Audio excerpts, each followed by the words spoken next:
Guys, welcome back to another video. I hope you enjoyed the cold start at the beginning.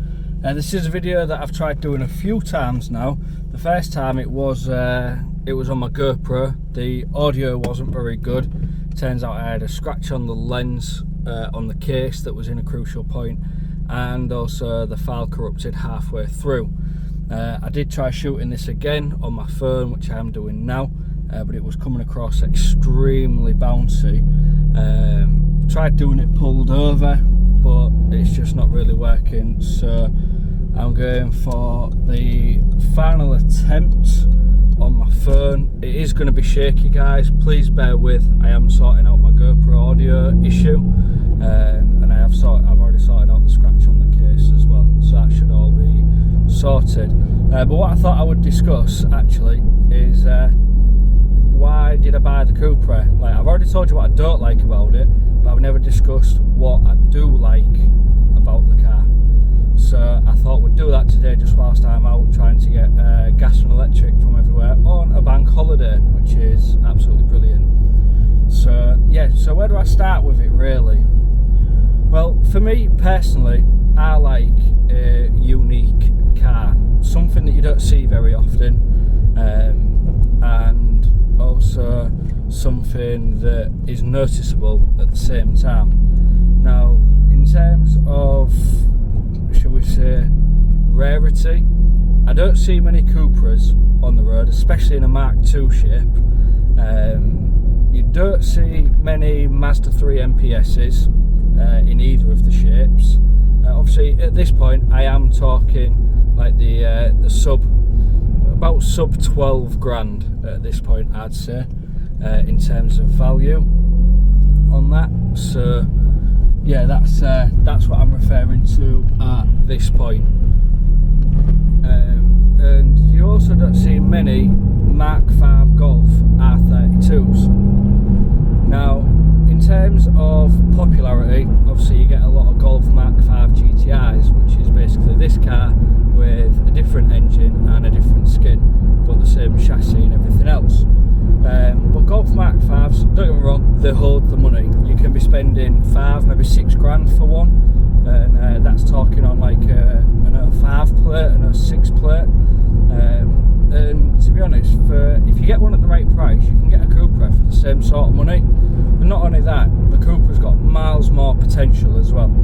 So in a Golf GTI, correct me if I'm wrong, except for the Edition 30, because I know they are different, but you've got a BWA or a BWJ engine, I think it's BWA, with a KO3 turbo and 200 horsepower, or on the book 197 horsepower on there. Whereas in a Cupra, especially the facelift, which I'm in, you've got the CDLA engine with a KO4 turbo, and that's 240 horsepower standard, or on the book 237. So you get a lot more punch, and not only that, you've got a lot more potential without having to go a big turbo and things like that, because a lot of people end up doing a KO4 conversion on the KO3 engines, and so it's like, well, why not skip that and go get a Cupra for the same money? And not only that, for the same money you're buying a Golf Mark V GTI, you can go and get a pre-facelift Cupra, which, once again, a rarer car. You get a Cupra, or if you want to spend a bit more, go and get in a Cupra K1. Like, they're like gold dust on the road. And with this generation of car now, with the hot hatch, like the Mark II generation, sort of, what are you talking, 2005 through to about 2012, they're the last of your aggressive looking hot hatches and your unique looking cars. Now, what I mean by that is, if you pull up a Mark II Focus, for example, obviously this isn't price dependent now, this is just hot hatch in general. If you pull up a Mark II Focus, even if it was a Z-Tech S, just a 1.8 Z-Tech S with the sporty body kit on and the multi-spoke 18-inch alloys, and then you go stick it next to a Mark II ST or a Mark II RS, you can tell what's the hot hatch, what the powerful car is in that generation. And the same with a Golf Mark 5. If you just go get a standard Mark 5 match, or just a Mark 5 2-litre TDI, and you go stick that next to a GTI or an R32, once again, you know what car is the hot hatch. You know which car's got the power and the big brakes, the obnoxious exhaust and everything else, just by the looks at it, because it looks so aggressive compared to the standard bubbly car. Whereas like nowadays, you get a Mark 3 Leon Cupra, except for a tiny little fin on the side of the front bumper and some 19-inch alloys and some shall we say half-cooked bucket seats. You can't tell other than the badge on the back. Whereas you go and get I don't know, an FR, a Mark 3 FR, which is still a sporty car, and debadge it all, you can't really tell what's what nowadays. And it's the same with the Golfs.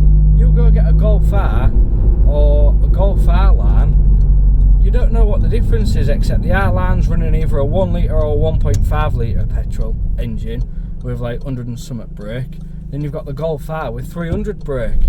And don't get me wrong, the modern hot hatches in terms of power and technology nowadays is miles better. Like, you get over 300 brake standard in a lot of them with limited slip diffs and DSG gearboxes, and you get sport mode and rain mode and all stuff like that. Like, the tech and the power on them is absolutely unbelievable. But at the same time now, what is the cost of a brand new hatch now?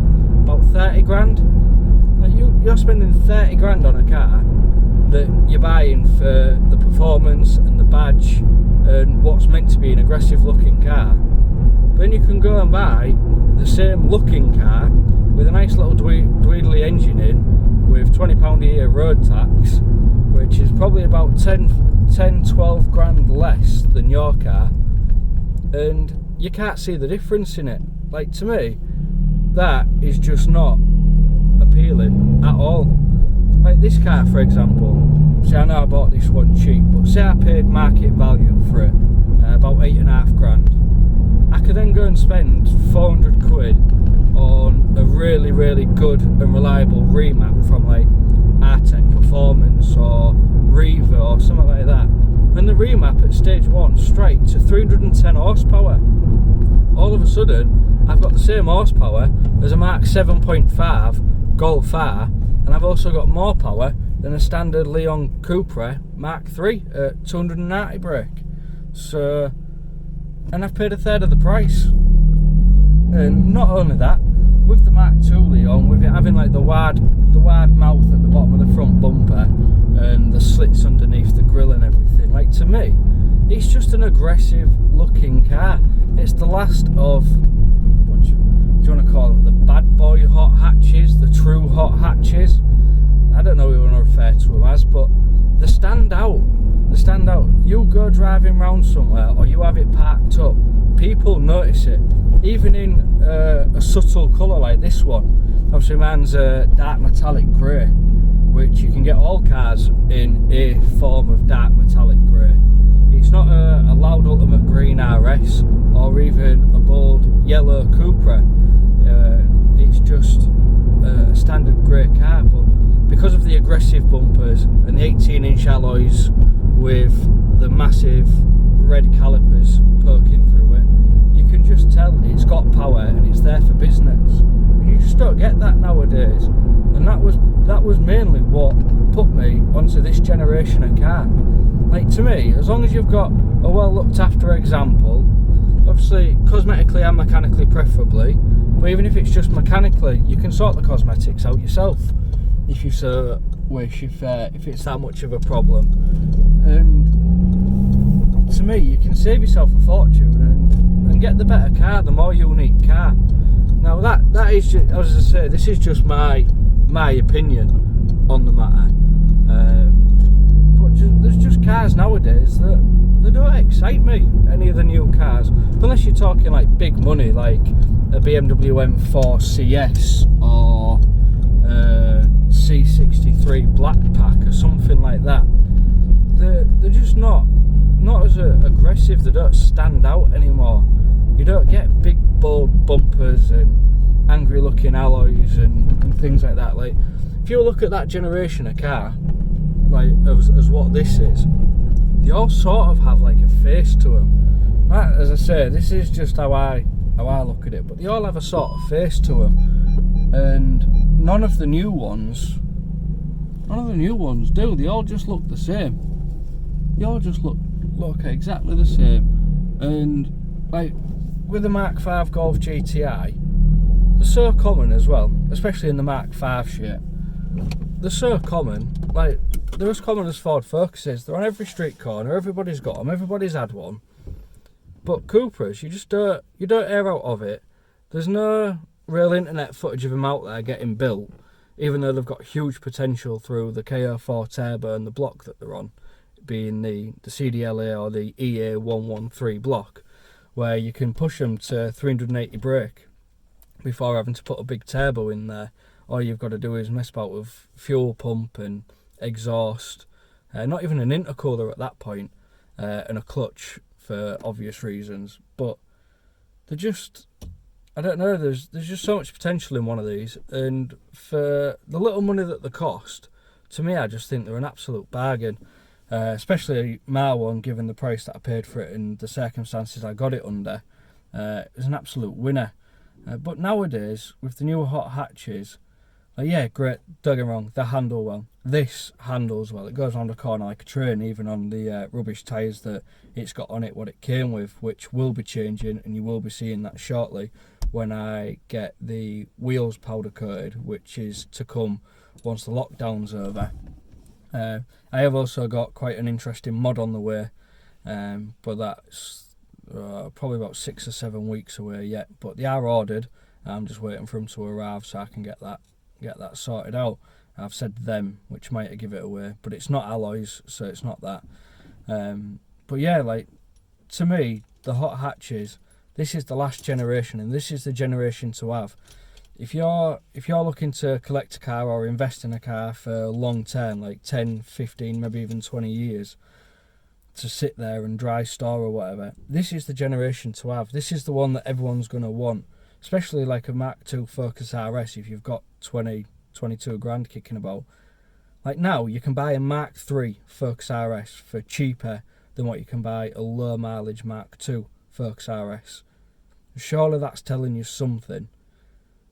Surely that means something. Like, the market values are already creeping on the Mark IIs, on the Focuses, and I've got a feeling these will end up the same, because when you get looking around on Auto Trader, eBay, things like that, trying to find a Mark II Cupra with low mileage for a reasonable money, don't get me wrong, there's a handful of them out there, you can get them, but I think they're getting rarer. Even in the 8-9 months I've had this, they're getting rarer.